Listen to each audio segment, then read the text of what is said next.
النصر والظفر أألا يكونوا فلا يخشوا من الضرر كم جحفل مزقوا بالمرهق الذكر شهيدهم فاز من مولاه بالوطر وخصمهم باء بالإحراق في سقر ولم ترى من ولي غير منتصر به ولا من عدو غير منقسم مولاي أعوذ بالله السميع العليم من شر الشيطان الرجيم. بسم الله الرحمن الرحيم. الحمد لله رب العالمين والصلاة والسلام على أشرف المرسلين سيدنا محمد وعلى آله مستمعين الأعزاء لإذاعة جكافو. السلام عليكم ورحمة الله تعالى وبركاته. أمبال ما رجو جكافو لما باو نواتينا أمبو بلجين فوني أرسمك فوليكاني ويكشك فوليكاني فولممسني فولمي سنغ بلجين كاكا فولمينا نودي السلام عليكم ورحمة الله تعالى وبركاته. ألا كنغباتو ألا كامنه limelany meme masembulu ala ko di alauma ala ka nyanya ala kan laharanya ala kan boshi blisala ala kan ante blisabulo ni asigile anga wajulu kene kan ndoko kun kono shu sabah alamsa araba kaduja alamsala 21h 22h30 ani alamsa kaduja jumala 21h 22h30 ani kari kadamne 20h kata kunje 21h30 anya yirala do kun temene kafo anya welebla anfa anan kramgoma a Sheikh Muhammad Al-Mustafa Wage kabo barawli nin do kam ko muallim shekne dowere ko mudir. Alhamdulillah rabbil alamin ani muallim shekne an kuma na walanda jaman ka radio Jakafo sanfe aywa walanda utaka sigin konnala korofona na semima oye manymanti manon labatuli aywa ay chama fola no salafi salih anye chama famya ula ga halsa kadam go kan ngalika ani wala ndai rabika sansen chugamina halsa amba fe mi salafu salih aka fa halsa kadofra famuka yano che amma fa anan kamo a Sheikh Muhammad Al-Mustafa Wage nanga mamwalimu shekne amma kan ga jibi sradi na klala ni mayra mun fami bisaka wuli orange 76 48 58 90 76 48 58 90 biolonfla anworo binan anishegi bidru anishegi malitel oy bikonontoy la laba oy bikonontoy 76 48 58 90 malitel 65 28 83 28 65 28 83 28 bioro aninduru muwa anishegi bisigi anisaba muwa anishegi malim shegi na tina kora fo kun tala jina ble amba fo ko bismillah radio Jakafo sanfe.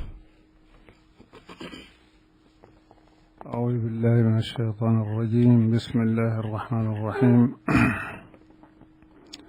اللهم صل على سيدنا محمد وعلى آل سيدنا محمد وسلم تسليما. السلام عليكم ورحمة الله. وعليكم السلام ورحمة الله. سيسا أمبي باوي من أولي اتباع السلف الصالح. اتباع السلف الصالح السلف الصالح يري جنوي أني ولبت لي أبيك منيمونا يعني أجتمع أفنا فاميا دو بأجي قصبة دو ياك فندو يانو تفانكني يرفع ودو فنا ياك دلوي شريا كولا فمو فندو ينغربا فصلاحو ماك صلاحو ماك وكرا كما تشرني على فرلا بلا كوكا كم فن شاماني بلاي فن شاماني بلاي أو على فنا فن شامان بي وفنا تستلف صالح كباري فن من نكاري كداوديكا نرى كتاب بيربيل دو جماني كوسا دون ما نندو ياسر إني نعرف فما فينا أباكبا kitabu kono kwa manga ke atadallu warshifo abafa salafu salihu make hadisa flabe abofo man amila amalan laysa alayhi amruna fa huwa raddun moy mana ko ke min tanga ko e ko sagle be ka to ani kullu bid'atin dalalatun wa kullu dalalatin fi an-nar bid'a bi fili be tasmana ni hadisa flain kitabu yere bede ni choadola ne ko ni kalantu yen mo ko tesen kalanna ne ni kera islamu ta chuwe o fuite ko ne sa ko fetako kalam be ni chugo waradla kiti be ni chugo waradla minte ka fo salafu yake salafu make yana anko alakra sallallahu alaihi wasallam ayi yamurike ka fo ka salafu salihu batu si tebenen nunna aya fo salafu de alakra sallallahu alaihi wasallam islamu ram nyemo mominun kona ni alakra yu ko sabanti afo o jama kulu sabanye seba ka jama kulu ani minun daro ko amo ni jama kulu saba alakra shirira sallallahu alaihi wasallam ka fo durundi manto nafsamanti la dagili be kanu amo la dagili be kanu o korote ka fo be fara sharia daluka yuro de be nu mana nu donna meri miye walu yankala minna wala ya miye ubulu namo mine amefli ka qur'ana tamulo tatu antifli ka haditha tamulo tatu antifli fa kasro batliye uli kitu bochugo mina qur'ana kono walu ye kitu tachugo mina haditha kono akasro ambu siraka ngo ambu siraka otuma ambu batu o anko salihu fana miye o be foka fara wati be ka fo manto nyefe mo gonunu uranyuma na foro salihu o korode dobe o te salihu yo o ango jama kulu chama mbora o jama kulu sabaina minu te nyuma yake minu majjate ka fara mo nyuma ko o sorra chodi yan ni ko wa salihu batu minga gela be o de sisan islamu be chugo mina anga donc afo masail diniya dina masalo chugo flado hunaka al masail al qat'iyya masala do be wulu tiken kamwe kuma tulula masail al ijtihadiyya bi ijtihadi de min nasima fo akan awa don bo ya bo awa qur'ana kono wala haditha kono nuka yargele ni ala krako sallallahu alaihi wasallam idha ijtahada al-hakim wa asaba lahu ajran wa idha ijtahada al-hakim wa akhta lahu ajrun wahid yani kafoni awa don bay yargele ka kiti mimbo qur'ana ni haditha la na bena sawama barajif la bay na ya bona mabbe sawama baraji kilimbaye junu kontala fiyo bare alay adaga ayi kaka wajibi aka ishadu nke ka daluni ore kama ibe fi kitabul laje ni amam kitabu fi kitabul laje ala al-madhhab ash-shafi'i ni laje ala al-madhhab al-hanbali ni laje ala al-madhhab al-maliki نيال لي على المذهب الشافعي مسألة كلنا كم السلف الرولة سيسا يباسوا بينهم لا يباسوا بينهم لا مثلا السلف الرولة أو كم مذهب لا يبفرنوا يولا يتوي السلف الرولة على المذهب الشافعي يبفرنوا أو كم مذهب لا السلف الرولة يتوي على المذهب الحنبلي كم يفعل فنا على المذهب الحنبلي سلي كولا ولا سلي كولا يتوي مذهب توننا وهكذا مذهب بتا نشيت جنوبه نشيت بالنت شريالا على كرادي نبدأ صلى الله عليه وسلم كفوا نبلا يليني أتابولي كفوا مسائل الإشهارية نو كتير منهم بيني تاني شريعة ما دانتك كلين كلا كم يبقى القرآن تفسيره بلاجي إذا يكون القرآن آيات ناسسنا كفوكو سليف فرضيني القرآن آياتي أي كفوكو سليف فرضيني هكيني القرآن آياتي ناس القرآن تنيافو فهو انتكالو إذا القرآن آيات سورة من بابو كفو سليف فرضيني هكيني ima famu to nun bela jelin de biti idan otba abito mazhabi tigi nun de bol sisa ni mba jate mine ni ala ko na wulla kana salma ay ninke faqsulu wujuhakum wa aydiyakum ila al marafiq wamsahu bi ru'usikum wa arjulakum ila al ka'bayn ngo ani minya kala arjulikum wa fanana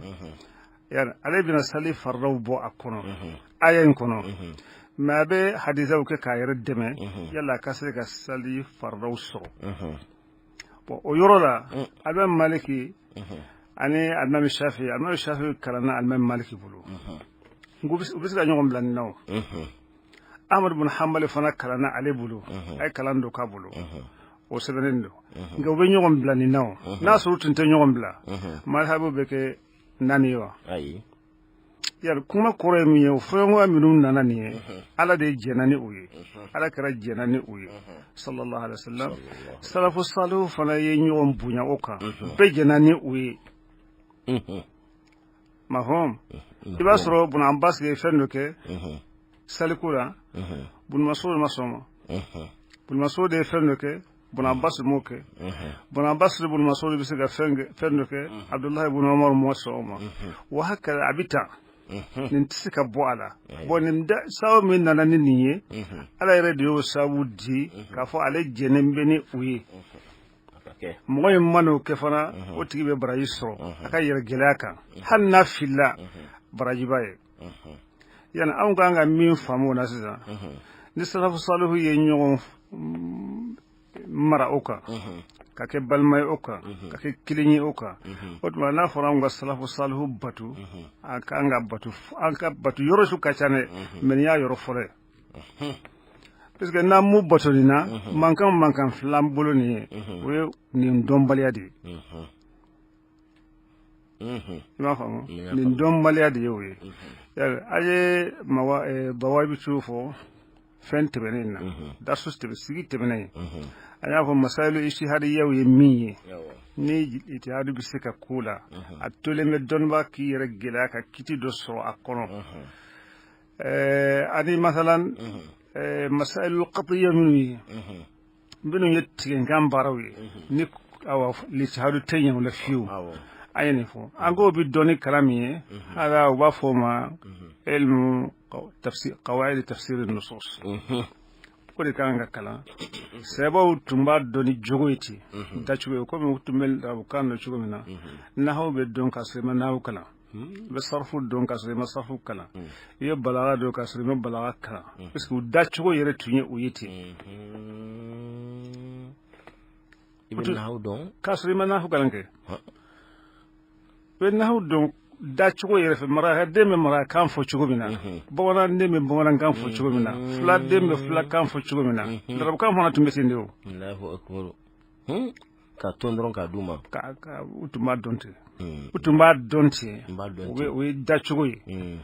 mamina nuni mugoro dona nyona ni islam ya sabu yi sena alu kuma dola ka sena alu de ya fodde ite qawaida do dlanye no tanga kamna ci nahu na natinde Allahu akbar dabo nahu e bengandi okay nahu e bengande ali balanga beo mara kaw ka baso fendo bi o nana kuma konana ni ma foti abi fo kite kuma ndo iya fo mgo ye mara balanga fo chugo la e fo kasate balanga ndo imara mara kan fo mara kai chugo la fo kasate mara kando kuma bedi bici yana otiye mingo ko zara kan ferlendo Purana fana jigina ne aye batu be kene aye sena alu de tilera ka fo tuma aye qawaida do dila kam se ka tanga chugo mina o kanta o de damna dondoni ni adamna dondoni abe chayati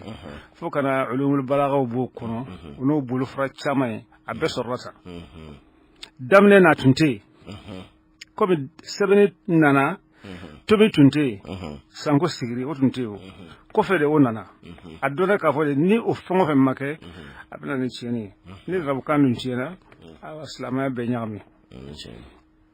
yan sebo ye fen folo minke na umbe se gatta machine folo minta ka fo ubeno ka salafu salihu nangangu lade goda o de ka fo ulutumbe ishihadu ke ka kitu nyini ويناقشون في المسائل الاجتهادية من قضايا الدين دين مسألة لو بينهم فسفس على ثم كانوا يختلفون في بعض منها ويفونون الدولة ويتفقون في البعض الآخر وبين دولة قال تشوكو كفونا نمو من الجماعة الإسلامية دوما دو إسلامية كونو ني وفينوين ودون أن تتخذ أي شيئة منهم جماعة إسلامية جديدة ثم تطلق عليها اسما جديدا كسر مورا شيما بو جبين كونو جماعة الإسلامية كونو كتغد الدائرة لا وكونو كدا وفينوين كنتم دي بدي جنبيني وي مثلا نيالا يسيدا نيالا كو سلي يرلا إذا قمتم إلى الصلاة فاغسلوا وجوهكم وأيديكم إلى المرافق نيبا كلا أنغم مذهب المالكي دا أما أدمنا نيغانيا غانيا يالو ها أو فاغسلوا وجوهكم أبيكم أدمنا نؤدي أيام كنو دولي كو إذا قمتم إلى الصلاة وبسك بلا غانيا نونا ولا أورد يغانيا anga doma soma doko ya qumtum ila salati ngania bi ngania bora yorore de ko ke daluye o nago faksulu wujuhakum aka nyeda ko kuli anfe ni sali farlaw jati ibna ni dalkuye tirkeri ki aya ne be dalkuye wa itoye muna anana ya wedra bukan parce que amse ka fo dal ku manana e nga fo wusul ko le manana yororo atike kuli lugatan fo terkeli ka kay ima famo ni jibo yi farkati ibolo ma magala an ko nin te kuli bare luga yar da ajira ka fo ni kuli tse ka ke fiyo fo bolo ka mununa ka o de ba ke kuli no ta be ke de yi jibo ka o doka li shahadu me doko koli bise kake ka soro o make ni jora wuro be ko rosisa yi se njogoro ka jibwaka ibolo ma magala yere olu fe ko koli kera ishahadu manawa anana ka so qur'an aye ma kilim fala na suratu me na qur'an aya kono ka fo ka trike khalafu be kala wa na sura qur'an aya ya fo ngani yere lafzu furala khalafu be kala wa ay وهكذا بدي بيتا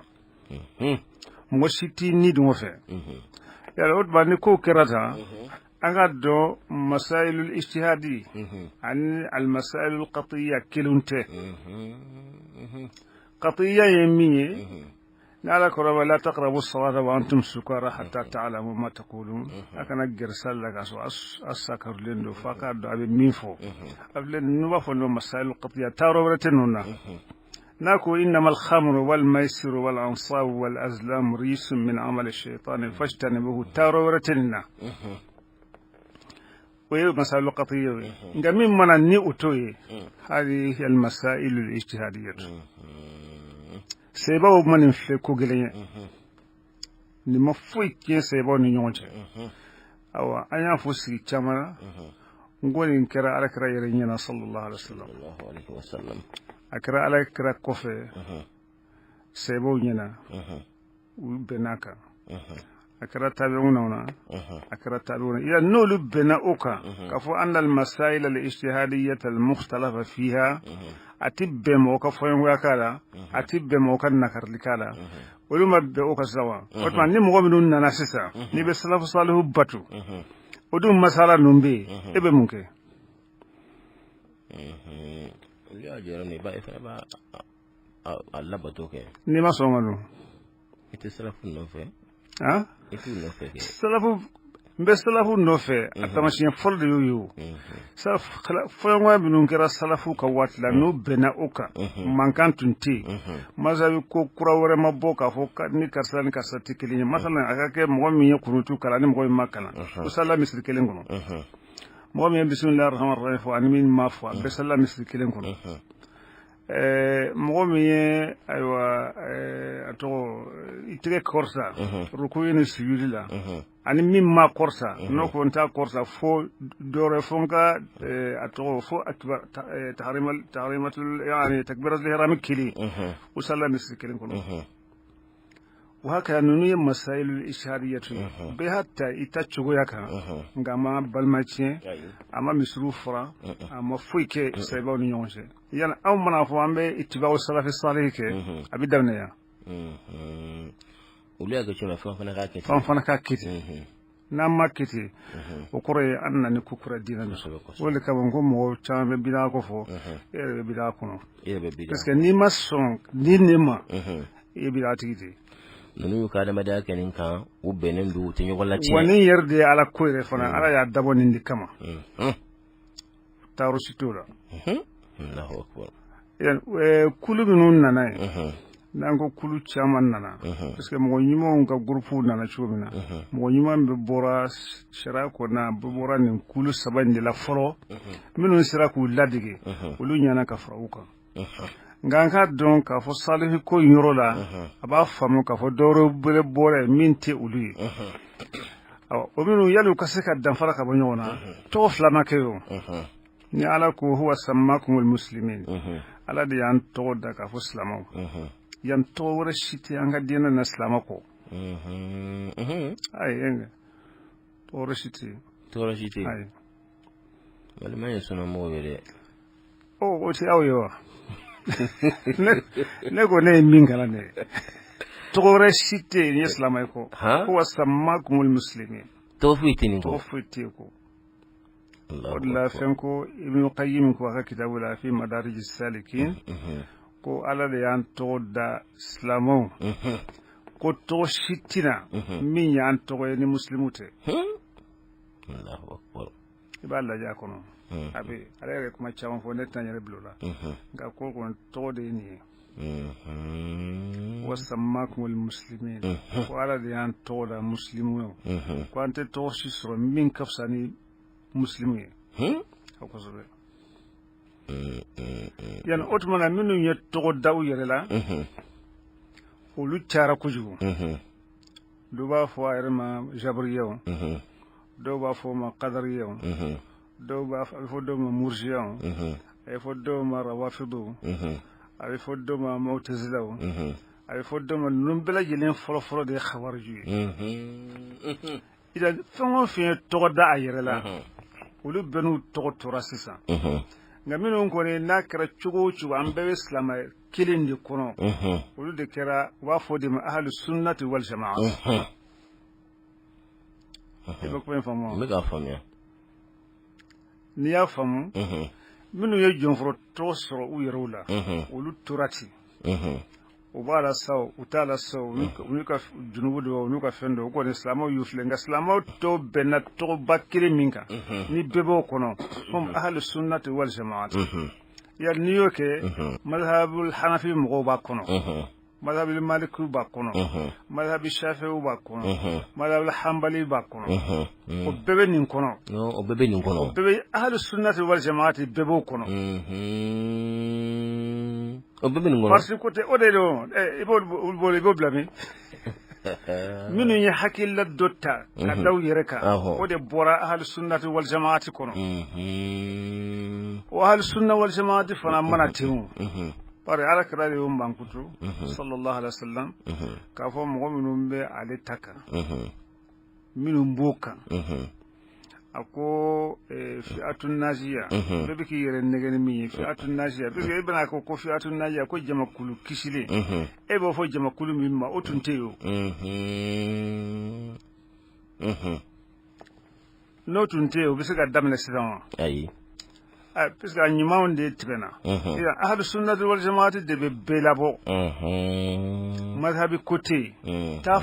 fon islam be se ka ben aucun o ahlu sunnati wal jamaati o ma firaqu fengo fen bura kal mu'tazilati wal rawafidi wan nawasib wal qadariyati wal jabariyati ulut jate ahlu sunna wal jamaati la yoro tu yurjata la ahlu sunna wal jamaati ti wujata la fana mado nya fama afamu ko sibe ni wasfi ni ala kira ko sallallahu alaihi wasallam jama fanfela nebi jama fanfela ala bi otmana ta jama fe daima nunun de ka can groupe be wati be otman ahlu sunnati nana jama'atu furaka daka ko be salafu manana fo salihu ka fo ka daka de ka don ka fo ala kira jama ko min fo daiman na ye babali ke ka fo farafara kana ke o de ba sinzi ka fo silamaya fan be yoro mina abe bo silamaya fa so caman be yoro mina we mankutu do de salafu salihu jenani ni miye benna foyan wa minun te silamaya lasli nofe ala kira sallallahu alaihi wasallam ay foyan nun da yoro mina ka dain o de ahlu sunna wal jamaati mi hakilla urebo kalam watla ni o nyongona te salafu salihin bulu wala be salafu salihin mo tienu ndi bulu kuma flatola o du tenin jama kulina ya famo mega famo ya ni ala ye ka fo salafu salih ambe damelike kati umar fa kaso هو من أهل السنة والجماعة غرفو نيتو الداير لا وتو على أهل السنة والجماعة أي يربوا له بس كان بمذهب الحنبلي لسنا ومانغا كادما كوي بمذهب المالكي لو مانغا كادما كوي بمذهب الشافعي لو مانغا كادما كوي بين وردي سرين لو مانغا كادما كوي بلا يلين ينيون سو اهل السنه والجماعه ولبدي مسلمون ولبدي مسلمون يسا ولبلا يلين دي اهل السنه والجماعه مودي مانغا يربو كونو فيو ين تو نانا ندي اوتوي awa utinya ni ay mutazila kira mutazila khawarija kira khawarija aywa be parti woro no lu be karoyi tarhu lan ni be kalanke utolu jate min ahli sunnati wal jamaat ay malimi yaga non korofon na sisa o kuma kafiye mako sunna mu ga ko te bende o ko ne o ka kodi ya note an fo ahli sunna wal jamaat de fo ko mo ka fiire mo adama kudi ona adama kudi oto fo la tuzaku anfusakum huwa a'lam biman ittaqa tasgado de mo to ko manga fo islama de furata islama de fura ila liku ahlu sunnati wal jamaati mathalan ako ka to warata mathalan ka salafa ire tota nama ka ahlu sunnati wal jamaati yalis ni ko sunnatu wal jama'atu ayo de foka fo de jama so chama salafu la nakara salafu yeti ko do ba fe ka ko salafu ya de ke dalueti ka ke nyuma ya tamashin do be salafu no fe yadi ibisigi yere nyinga salafu ka ke jama kuliye nyani ka kabulo mo kal alla de yali adallu de ye ka fo bolola wati folen sabay alakra bolo sallallahu alaihi wasallam jama kulu sabay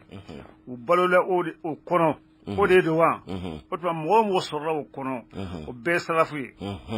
ibise ko beladige wala mangutu worodo de be o mangutu de kama alakra yu tano sallallahu alaihi wasallam o to makallaje mundo ما فهموا جمع كل سبب من فرع خير القرون قرني ثم الذين يلونهم ثم الذين يلونهم أما فو يصرفوا يو أنكو أنغنا نينا صالحوكو أنغنا نينا فناك فسلام جمع كل باش مغوديدو ni anye salafu ya yereta ko ke daludu anko tuma ukashara yako yani ukafusa mantia obora minisisa yala abora de ka fo ulu jama kulu sabab min fora ala karafe sallallahu alaihi wasallam jama kulu kemes sabab sam kemes sabab en kondana mo wulu lawla ka balo kono o be salafu yawa sharaya be bo anyima be bo yewa wala nyuma be bo kore de no fe min te ka fo wulu la ye ka balo ye ka sai ko da mate ni Allah ye bisika jabi ke ba ko juguri ka fo wala jama kulu saba in konna san keme saba fengo fengo wala konna o be ka fsa man hado so ko bari wala o jama kulu folen saba in kono ala kara minun tanu sallallahu alaihi wasallam yan o mogodo yan no mogodo ta akanya kara salafi amana kay mogo men bisa galari kara kuma koro yo wa koro tsira ko yo kuma koro tsira ko yo kuma koro bekede ka fo mogo binu wala o kono nu sona ala tama nu sona ala kira tama sallallahu alaihi wasallam o fana ko ala kira masala kiren be fo adana parce que alen nani kitu kuma bawye ko chambe se ka bo akono odma ni okera ni mo wonu sona o dalu bu chogoma se bo ya ke chogomina tabe no ya ke chogomina tabe no ya ke chogomina ni sona oma yale o de fu samanta yin wa o te fu samanta yin amba fo o de fu samanta yoro o de fu samanta yin ngaga fo abora salafu lati abolola san keme saban kono o ya dama fu samanta o mo fo aludu masira mene abe masala mene abe masala mene ma ba don lega ka fo salafu ko ni salafu nana o koro di wi parce que jama kulus sabain san keme sabain kono slama mo sebo bora in chogo bena ko mina fo akalamba bora ala sallallahu bora ala kra kullu dali ke kanu li sallallahu alaihi wasallam min mo woro bora tun san keme sabain kono uluka ko make foye fo nyogon foga make foye fo nyogon sheni make foye fo tuyani make foye fo danteme wale make foye fo karane fasani wele shariala ala ni ala ma min fo ala kra ma min fo wala ala min fo ala kra min fo dalu ko anga bo kono chugo mina ama bote yana wato am wotel da daga kene uluye ko aiwa uluye salafu mo ba famo wato ban ni dungo salafu te ko ray ni be bala jama kulu minum be no ba foma al firaqul munharifatu kulu jengene nunu na dawna na khawarjula salafu de tuntewa salafu kuno wasu hal san kama madafa kamar sira san bila ne wala san bisa wando ne kudu damna na salafu tewa salafu do mo bala de kai khawarju yo ai khawarju tanwa pole sena alu de nyonso khawarju wasu torasera mo temeno bela jilimma mini ko jugu bawke to jama kulu saban dilawa kasbe bo bida tigi no bela jile sintra jama kulu saban dilawa mutazlaw nana comme khawarju na shugumina awa wafo rawafidu nana wafo jabr yawnana wafo qadar yawnana wafo kulu fongo fen dobe ambulobi abbe yefanga so yindi salafu jawa salafu do o salafu ya qurani otma abe mo kono gwa mo kana af yere ke salaf ka fo ni salafiye a tsika fam kire nyime yala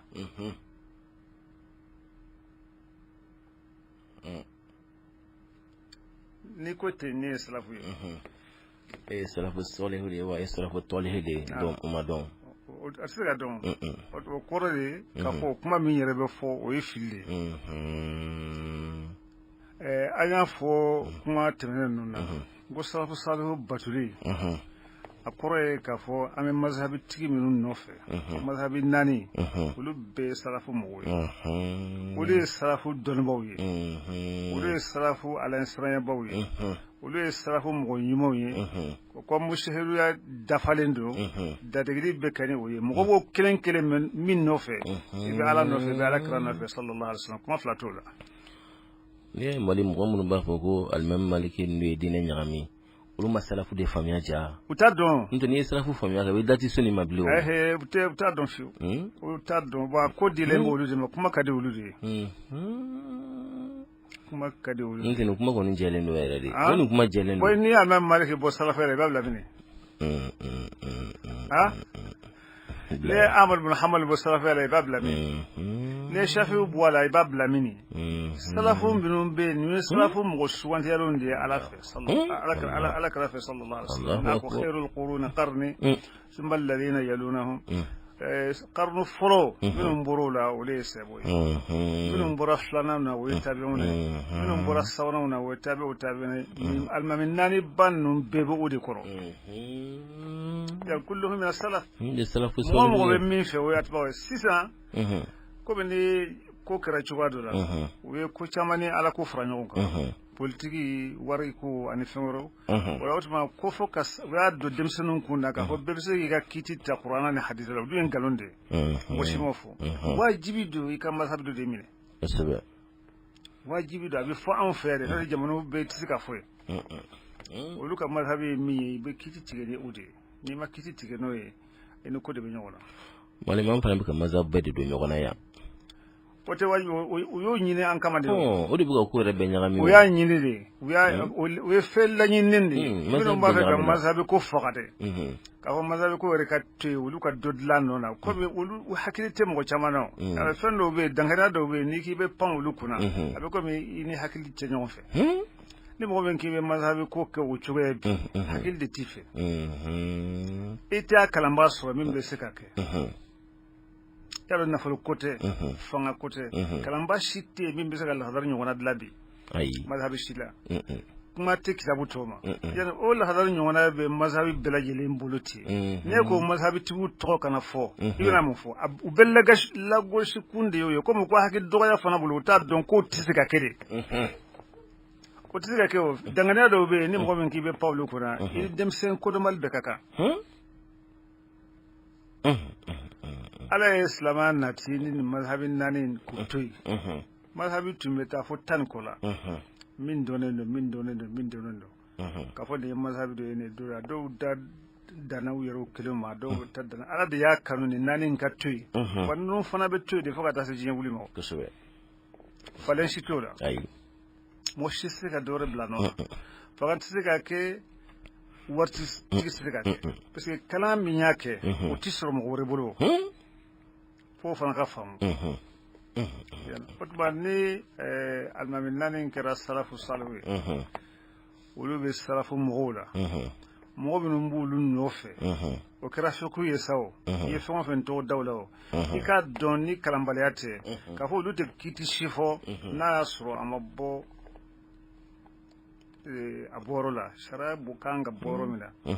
ala kera sallallahu alaihi wasallam haditha wala amaboy amabo qur'ana wana uti yana uti kuma shifo kunfe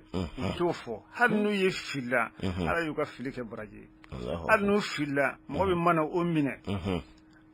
ibe sraka Allahu akbar ya nyogon nege min beke ka fo yale ka mazhabi ko tien ka dore blanona do be korbara me dem sa hakilde chere la atika kede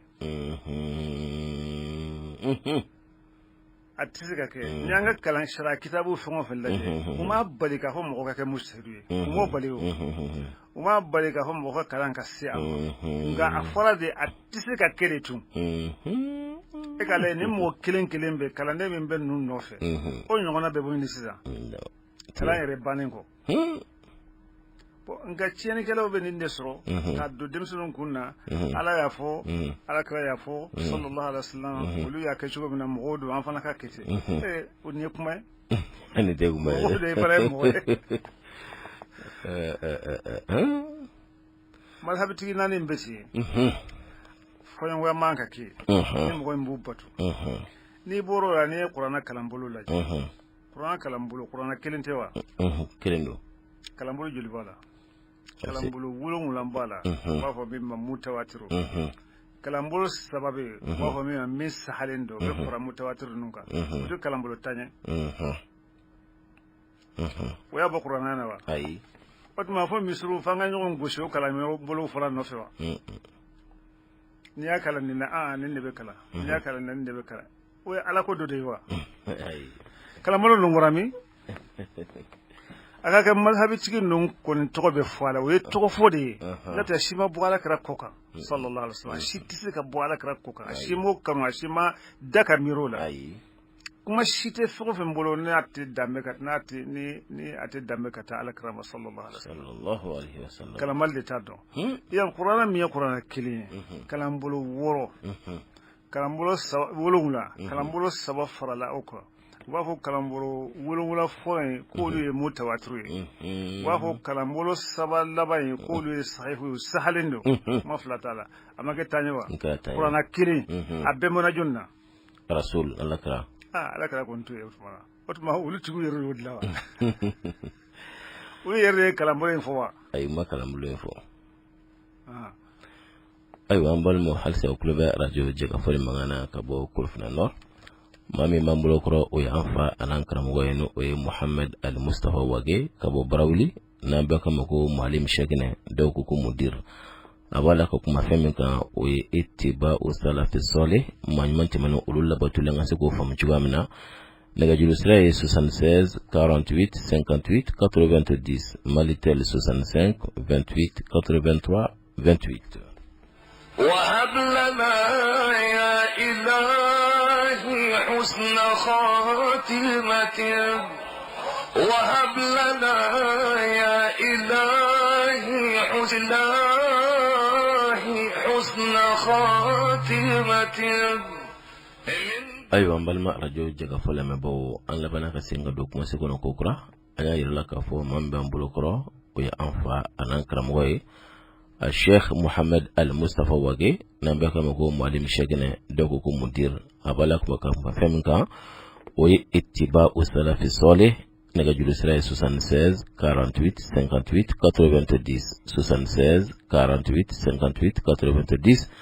Malitel 65 28 83 28 65 28 83 28 ayiwa Mualim Cheikhna ko kɔrɔfɔ b'i bolo Sanya bila Quran kalan yɔrɔ la Al-Qur'an Al-Karim an ko kelen don kelen Quran tɛ kelen ye wa kelen don kalanbolo an k'i ma kalanbolo 10 bɛ yen 7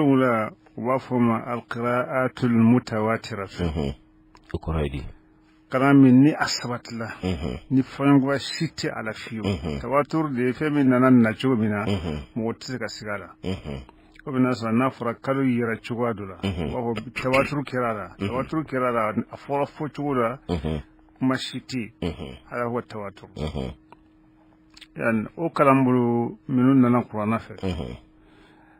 ala kɛra de y'a bɛɛ karamɔgɔ ye sallallahu alaihi wasallam parce que an delila k'a fɔ yan sɛba dɔ ye kuranna kalan cogoya dɔ la dɔ y'a mɛn a la o ko e bɛ k'a fɔ cogo min na nin ala kɛra maa fɔ ne ye tan f'an ka se ala kɛra ma sallallahu alaihi wasallam o sera ye ala kɛra ko a fɔ a y'a fɔ a ko ne y'a fɔ a ye tan o kɔrɔ de ye ala kɛra jɛnen bɛ ni kalanbolo ta in bɛɛ lajɛlen ye o kuma kɔrɔ ye min ye an k'a faamu k'a fɔ nin ye tiɲɛ nka tiɲɛ dan ye nin ye o ka gɛlɛn n'an ko sisan warshi ye kuranna kalanbolo dɔ ye nka kalanbolo wɛrɛ tɛ yen a tɛ fɔ yɔrɔ wɛrɛ ne ka misiri kɔrɔ ni warshi tɛ i ye dantɛmɛ kɛ hafsu ye a kalanbolo de ye nka ne t'a fɛ ka kalanbolo wɛrɛ mɛn ni hafsu tɛ i ye dantɛmɛ kɛ i k'a dɔn k'a fɔ ala kɛra sallallahu alaihi wasallam a jɛnna bɛɛ bon n'i bɛ salafu salihu nɔfɛ nin bɛɛ lajɛlen de ye salafu salihu ye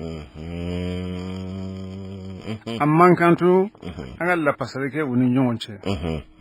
a man kan an k'a fɔ dɔ baraji ka bɔ dɔ ye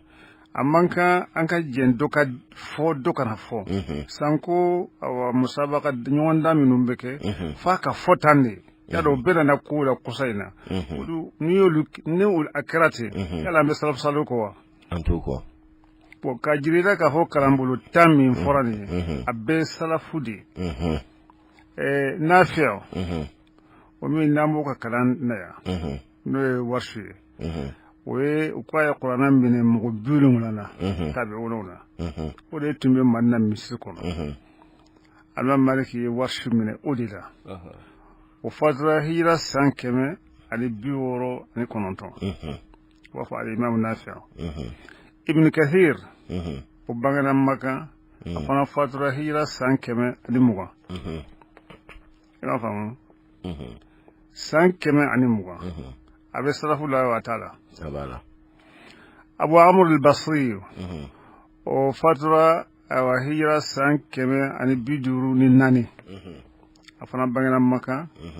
ka fatu bil Kufati Abdullah ibn Amr al-Sha'bi o fatura hijra san keme ani tansigi abe salafu la taala abala Asim al-Kufi o fatura hijra san keme ani muwa ani wulungula abala wa taala abala Hamza al-Kufi hijra san keme ani bisigi ni kononto abala Abu Ja'far al-Madani hijra san keme ani bisaba dogo san keme ani bisaba ni fila abala wa taala absalafula Yaqul Basri hijra san keme fila ani duru salafutewa absalafulu Khalaf al-Baghdadi hijra san keme fila ani muga ani kononto joni bɔra san kɛmɛ saba in kɔfɛ o tɛ nin fɔlen ninnu na ni mɔgɔ ta min fɔlen filɛ n'a fɔra ninnu ka kuranna kalanbolo ye mutawaturu ye a bɛɛ ma minɛ Alakira de la danganiya la wa awɔ tawaturu in kɔrɔ de y'o ye siga t'a kelen na o kɔrɔ de ye losolitigiw ni fakatigiw bɛɛ bɛnna k'a fɔ kuranna kalanbolo kɔni foyi ma kɛ tawaturu ye fo nin ta in dɔ wɛrɛ faralen tɛ nin kan u bɛ bɔ ɲɔgɔn na cogo min na wolonwula fɔlɔ in u b'a fɔ o ma mutawatiratun ittifaqan danganiya na olu ye mutawatiru ye saba laban in Abu Ja'far ta ani Yaqub ani Khalaf u b'a fɔ olu salen bɛ ala alqawli sahih almukhtar o de kama u b'a fara kalanbolo wolonwula fɔlɔ in kan mais kalanbolo fila de b'an bolo ne Mali fila de b'an bolo dɔw b'a kalan fɔlɔ an ka hafizu tun b'u kalan an ka hafizu b'o bɛɛ la hali n'a sɔrɔ u tɛ kalan kɛ n'a ye u b'a dɔn ka se k'a kiti dɔn u b'a dɔn k'a fɔ nin kalanbolo ye nin ye nin kalanbolo ye nin ye a ye fɔ mɔgɔ minnu ma hafizu fɔlɔ olu fana ni an b'a fɔ min ma kuran dusi la olu tɛ kelen ye olu tɛ kelen ye u tɛ ka jan ɲɔgɔn na kuma kɔrɔ ye min ye n b'a fɛ ka min f'i ye nin kalanbolo ta in tigi bɛɛ lajɛlen y'a mɛn Alakira de la sallallahu alaihi wasallam nin kalanbolo ta in kelen ma fisa kelen ye nin ka nɔgɔn ne ma o bɛ yen ne y'a kalan nin na o bɛ yen nka kelen ma fisa kelen ye n'i ye kelen fusaya kelen ye i bɛ salafu nɔfɛ i b'a ta nɔfɛ i tɛ salafu nɔfɛ salafu batuli de bɛ taa f'a ka dɔn nin bɛɛ kuranna kalanbolo min ye nin bɛɛ lajɛlen mafilala ka bɔ Alakira ma sallallahu alaihi wasallam bi tawatur wala mafiyara bi tariqi sahih al-mukhtar la shakka fihi siga si t'a la o la dɔ ma fisa dɔ ye sanko k'a fɔ dɔ bɛ kalan yan dɔ tɛ kalan yan n'i y'o faamu kalanbolo wɛrɛw bɛ yen u y'olu fɔ k'a fɔ olu ye shazu ye shazu de ye a ma sabati a ma se tawaturu ma a ma se saha hakɛ ma a kɔni mɛnna ten nka dalilu minnu ye ninnu sabati k'a fɔ siga t'a la u mɛnna Alakira fɛ sallallahu alaihi wasallam olu ma sabati ten o kalanbolo ninnu u b'a fɔ o ma dɔ bɛ yen ko Muhammad bin Abdurrahman hijira san 123 a bɛ salafu la a t'a la nka ha kalanbolo a ma fara ta in kan o b'a kelen na dɔ wɛrɛ bɛ yen Yahya ibn al-Mubarak al-Yazidi o fana fatura hijira san 202 o b'a la wa t'a la a bɛ salafu la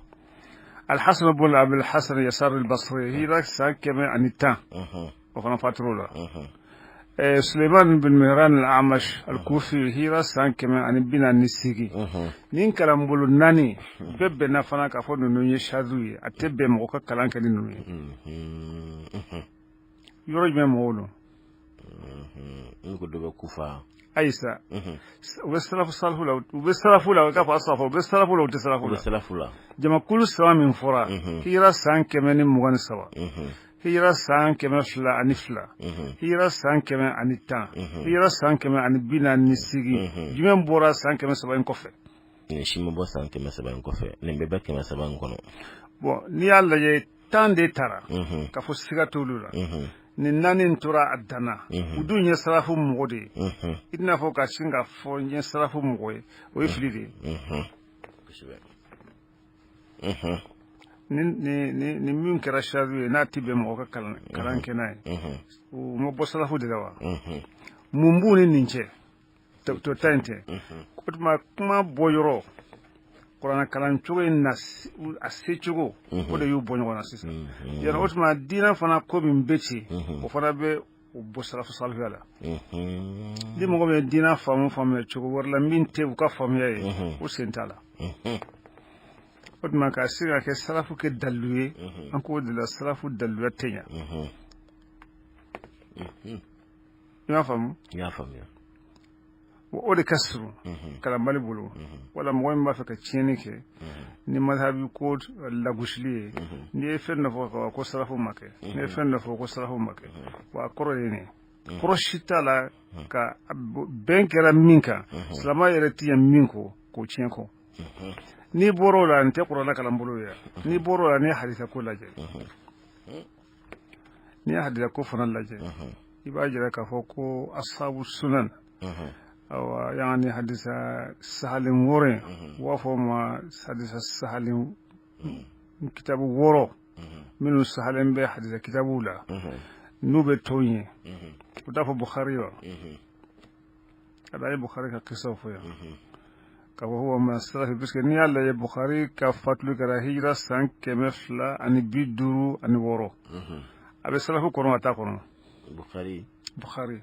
imam bukhari o dilaba min ye hadisa ninnu fara ɲɔgɔn kan a fatuli kɛra hijira san 256 a bɛ salafu kɔnɔ a b'a kɔnɔ dɛ muslim hijira san 261 olu fila de tɛ hadisa kitabu tɔn ye wa ibn majah hijira san 237 at-Tirmidhi hijira san 279 an-Nasa'i 700 doko 770 ya abu ko min hadisa kitabu wɔɔrɔ in bɛɛ fana tigi bɛ salafu kɔnɔ na de ni min ka ba kɔnɔ de mali mi san 700 o jate cogo ye san 707 dɔw ka kuma na o la ale bɔra kɔnɔ dɛ a ma bɔ dɛ a ye kalan bɛɛ lajɛlen kɛ o de kɔnɔ kitabu dilanna k'a sɔrɔ a bɛ o de kɔnɔ nin ye fatuli san de fatuli san de a ma fɔ bangeni san de fɔ fatuli san de o y'a sɔrɔ a dilanna ka ko dɔn yala ka kitabu dilanna waati min na a bɛ jate k'a fɔ annahu min as-salaf i m'a faamu yani nin bɛɛ kɔrɔ ye mun ye sisan n'i ye hadisa ninnu fana lajɛ hadisa dɔ ye muslim na o tɛ bukhari la bukhari hadisa dɔ ye bukhari la muslim ma sɔn a ma parce que muslim nana bukhari kɔfɛ a kalanna bukhari bolo an y'a fɔ k'a fɔ u ye bɛnbɛnbɛn min kɛ bukhari kama n'u y'a gɛn ka kalandenw cari a la min y'o kɛ hasadan ni bukhari yɛrɛ y'a a dalilu di k'a fɔ a y'ale hasida de ka wuli ka bɔ yen ka faamaw su ka bila la a bɔra yɔrɔ fɔlɔ la u y'a bɔ yen a bɔra yɔrɔ filanan na a taara fatu fɔ yɔrɔ wɛrɛ de ka bɔ a faso la an ko muslim de sera ka to a fɛ sani gɛnnin ka kɛ yani o muslim min kalanna bukhari bolo ale sharsu dɔw nati hadisa minɛni na muslim ani bukhari min na kalannaw bolo a n'o ka sharsu tɛ kelen o la i b'a ye hadisa kitabu la u b'a fɔ sahihun ala shart al-bukhari u b'a fɔ ma sahihun ala shart muslim kelen don wa nin ka kalanden de ye nin ye o fɔɲɔgɔn ninnu n'a sɔrɔ a bɛ sira tilenin kan nin bɛɛ de ye k'a fɔ salafu salihu fɔra ɲɔgɔn kɔ cogo min na n'a sera ka silamɛya to a cogoya la kalanden ye fɛn dɔ kɛ karamɔgɔ m'o kɛ karamɔgɔ ye fɛn dɔ kɛ kalanden ma sɔn o ma bon n'a sɔrɔ bɛɛ tun y'a minɛ kelen ta ma sahafu a bɛ kɛ wɔɔrɔ ye wa ni kuran kalanbolo tun danna kelen ma a bɛ kɛ tan ye wa n'an ko an tɛ bɛn o kunna dun bon salafu salihu batulu tɛ k'a fɔ n ye kuranɛ kalan warshi la salafu salihu batulu tɛ k'a fɔ n y'a kalan hafsu la salafu salihu batulu tɛ k'a fɔ n y'a kalan qalun na salafu salihu batulu tɛ k'a fɔ min bɛ bukhari kɔnɔ dama ye salafu salihu batulu tɛ n tɛ hadisa wɛrɛ ye ni muslim tɛ salafu salihu batulu de ye nin bɛɛ de n jɛnɛ bɛ nin bɛɛ silamɛya tɛ taa nin bɛɛ lajɛlen kɔ o tuma mɔgɔ minnu bɛ baara min na o la sa bɛɛ ka to i ta la la pasali te yani muradu yemi kafo anna hadhihi al khilafat khilafu min kira kalambulu nunu nyonche khilafu min kira awa hadithati nunu nyonche yaro ni bembe atekeni naso abe kile ni tekewo yan ni mo min ko iteso o foyangwa numma hal anta min atba'i salaf salih la ni jondo so wala ta'assubu yere mana fiu salaf salih ko barala ulu bena minka ye benke minka ya ala bodi chugumina fo aka kitide wala غزالي كو في ذم التعصب أو في إحياء علوم الدين للغزالي الجزء الأول صفحة 40 أفو نيكدا من وفهم موقف الأمة من اختلاف الأئمة ننتجي وفو الشيخ عطية محمد سالم أيضا كامل مدنا مصر كنا أبي موكلانك نيا فونغو كمو بيرما كمو بيرما كدا شو كامل كجنيه كولا ayelmani belajilen biddo ala kofrana ni moy ma fam e ba mine ala koy ni tuwe manna misri ko nere yayi ila yoy osobe fe muhammad amin shingiti aka tafsir min la abu al bayan fi tafsir al quran bil quran alladhi ya dafa muhammad amin shingiti fatlen ko fe mo min gerlen tumbe ula katmaleka otunti عليكم من فوق ربما بكمان تسقفوا أتفوا يرى غالبا عليه دلودك إمام الغزالي ككماي مي إحياء علوم الدين لا إحياء علوم الدين للغزالي تاوين بيني أتون أي دينا كو بارك كوسبة سيسا تقوم من بالا عبادوا إما تسوى علوم الدين دينا دونو ينما يادو يا تقولي ولوكو سيسا كو إماتة علوم الدين دينا دونيسا أفقالي أكونترير أكونترير تقوم كمري تقوم ما كده كونتريري الله أكبر ويبقى كونشيت على نكوشا نونكو كم غصة بفوق فينسرا لا كهكوشي مهم بنينيو أنا مغبو دوغياتا بتمسكون دبوا دوغيا وابوس لما يرلا حقيقة بس بني وافوهالو تادونكو يكوجو kuma kore mi muhammad atiya muhammad salim ay ashi belajilen ke madna ni mafli afatlede ale imam al-ghazali ka kitabu inta kanin kuma mbo akono ka ke dalwe ka fo an kana ta'assub ke ta'assub le la pasali ani dina kotiya ako inna ta'assub sababun yurassikhu al-aqaida fi an-nufus وهو من آفات علماء السوء فإنهم يبالغون في التعصب للحق وينظرون إلى المخالفين بعين الازدراء والاستحقار وتنبعث منهم الدعوة بالمكافأة والمقابلة والمعاملة وتتوفر بواعثهم على طلب نصرة الباطل ويقوى غرضهم في التمسك بما نسبوا إليه ولو جاءوا من جانب اللطف والرحمة والنص في الخلوة لا في معرض التعصب والتحقير لنجحوا فيه ولكن لما كان الجاه لا يقوم إلا بالاستتباع ولا يستميل الأتباع مثل التعصب واللعن والتهم للخصوم اتخذوا التعصب عادتهم وآلتهم وسموه ذبا عن الدين ونضالا عن المسلمين وفيه على التحقيق هلاك الخلق ورسوخ البدعة في النفوس أما من نوليني كل بصد جو نمبينك بترانيون في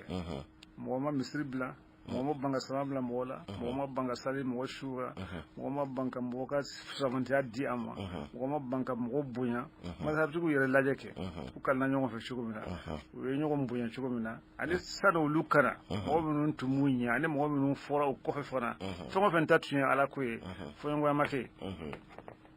akonka la pasali jugo la pasali fakatone tala ko de islam yace ko bare mo do be ulama usu don ba jugu o be danseli ke kuju la pasalla o ba fo be tiye la pasa o be mo wore minun toluye bo fleni doyanye wal istiqaru tenya gam goshila n'a fɔra karisa ka ban u tɛ ɲagala nka Ghazali ninnu n'a ɲɔgɔnna dɔgɔya min b'u ka sisan batra ko tɛ i b'a sɔrɔ u ka kitabu mɔgɔ tɛ se ka ɲɛ u kɔ nka tɔgɔ duman t'u la u lagosilen don kosɛbɛ ayiwa a ko o cogoya in a bɛ silamɛya tiɲɛ cogo min na parce que n'i ye mɔgɔ lagosi a fana b'a ta sara o alakira ma fɔ sallallahu alaihi wasallam min y'a ɲininka yala mɔgɔ b'i fa ni ba nɛni wa a ko mɔgɔ b'a kɛ bari n'i ye mɔgɔ wɛrɛ fa n'a ba nɛni a fana b'i fa ni ba nɛni o tuma u ye lapasali kɛ nin cogo la ka don mɔgɔ bɛɛ lajɛlen na mɔgɔ bɛ sɔn i karamɔgɔ ka nɛni i t'i ka nɛni sara wa mɔgɔ bɛ sɔn i fa ka nɛni ka bila tasuma na i t'i ta sara wa nin de ye ko tiɲɛ ale ko n'a y'a sɔrɔ a bɛ kɛ ni ladili ye a bɛ kɛ ni ɲuman ye a bɛ kɛ ni makari ye a bɛ kɛ ni kɔnanjɛ ye i bɛ min ɲini i b'a sɔrɔ a ko nka mɔgɔnin tɛ kɛ mɔgɔ ye ale yɛrɛ fɛ f'a ka mɔgɔw de ye a nɔfɛ i m'a faamu mɔgɔ fo ka mɔgɔw de ye a nɔfɛ ale hakili la o de ye mɔgɔbaya ye yanni ka mɔgɔw sama ka s'i ma o bɛ kɛ ni dɔgɔya de ye ka mɔgɔ wɛrɛ dɔgɔya yali u kɛ e ye ka mɔgɔ wɛrɛ danga yala u k'i ye parce que e fɛ mɔgɔbaya tɛ se ka kɛ illa bil istitba fo mɔgɔ de ka tugu i la o tuma u bɛ se ka sira si sɔrɔ mislu ta'assub واللعن والتهم للخصوم واتخذوا التعصب عادتهم وإلا بسليم من كوكا اللادي وآلتهم وإلا بسليم من الدغني منا كو بتلقى فوق كودي دين الدمنية كودو باكيري كدين الدم ونضالا عن المسلمين كو باكيري كسلامو الدفاع كسلامو اللبس ko kaswa danganiyana dan fɛnw halakili bɛ ten o de fana ye bina fana sabati k'a fɔ a ma se a tɛ se ka bɔ yen ويؤيد هذا القول ويبين خطره ما جاء في الحديث عن ابن عمر رضي الله عنه مرفوعا إذا رأيت شحا مطاعا وهوى متبعا وإعجاب كل ذي رأي برأيه فعليك بخويصة نفسك كنا حديثا مننا عن ابن عمر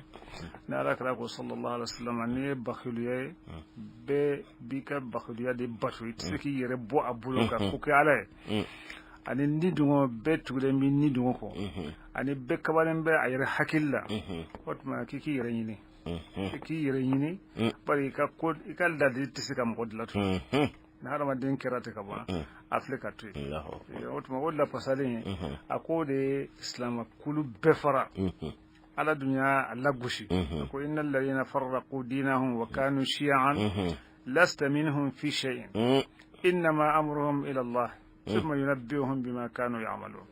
سورة الأنعام وتما علىكو التماشين فنا فرفرالين كفروا مشركوا دي التماشين بغلين علىكو منيبين إليه واتقوه وأقيموا الصلاة ولا تكونوا من المشركين من الذين فرقوا دينهم وكانوا شيعا كل حزب بما لديهم فرحون كل برجلين كواتاي يعني كافو نيريني وتكما يوم bɛɛ bɛ se k'a fɔ e de ye nin ye bɛɛ bɛ se k'a fɔ e de ye ɲɔgɔn tɛ nka dalilu ka lajɛ alakira sallallahu alaihi wasallam a ye min fɔ jamakulu la a ye min fɔ silamɛya kɛcogo la sababu y'a kɛ cogo min na u y'a faamu cogo min na mɔgɔ min ta mana kɛ ten alhamdulilayi o bɛ ala tanu ni mɔgɔ min ta mana kɛ n'a ma kɛ ten hali ni y'a fɔ k'a ja cogo o cogo ni ko o ko ye o tɛ aw ta ye bon an b'a faamu k'a fɔ salafu salihu batuli o fɔɲɔgɔnya ninnu nana kiitu la f'an k'u bɛn o kan minnu nana kuranna kalanbolo la filɛ mɔgɔ si tɛ kɛ kelen ye min nana hadisa kitabu 6 in na tɔw caman bɛ yen hadisa kitabu si tɛ yen k'a sahalen don k'i tɛ hadisa dɔ ye a kɔnɔ ko dɔ ye kuma fɔ nin na hadisa kitabu bɛ yen a bɛɛ bɛ ci lakin a kɛra o kan anw ka hadisa sahalen n'a sahabalen ni dogo min b'a la a ka bon kojugu o tuma an ka to salafu salihu kɔfɛ yala an na kɛ nbanton kelen mɔgɔ k'i sen bɔ nin ko ninnu na i bɛ min kɛ k'i jija ka bɛn ala ma n'a dun ma bɛn salafu salihu ta ma a tɛ bɛn ala ma ala m'an kisira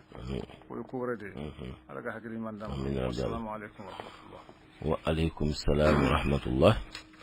an bɛ arajo jɛkafɔ lamɛnbagaw an b'u bɛɛ fo ka dugawu k'aw ye mali kanu ani mali kɔ kan an tun ye wele bila an fa an'an karamɔgɔ ma n'o ye Sheikh Muhammad Al Mustafa Wage ka bɔ Barawuli n'an bɛ kɔmɛ ko Muallim Sheikhina dɔw ko mudir na ala sɔnna ma na ala ye kari nata fana yira an na tuguni inshallah wa an karamɔgɔ an'an fa babu jararamna abna tayeno mama kan daga juru sadi kabre sisa ne mamun ba fe kay ngal wera temu ala kelen kana la premier salafu salih o kunga koyi ibsika wole orange 76 48 58 90 76 48 58 90 biolonvla an woro binan an shegi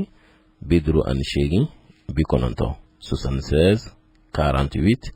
58 90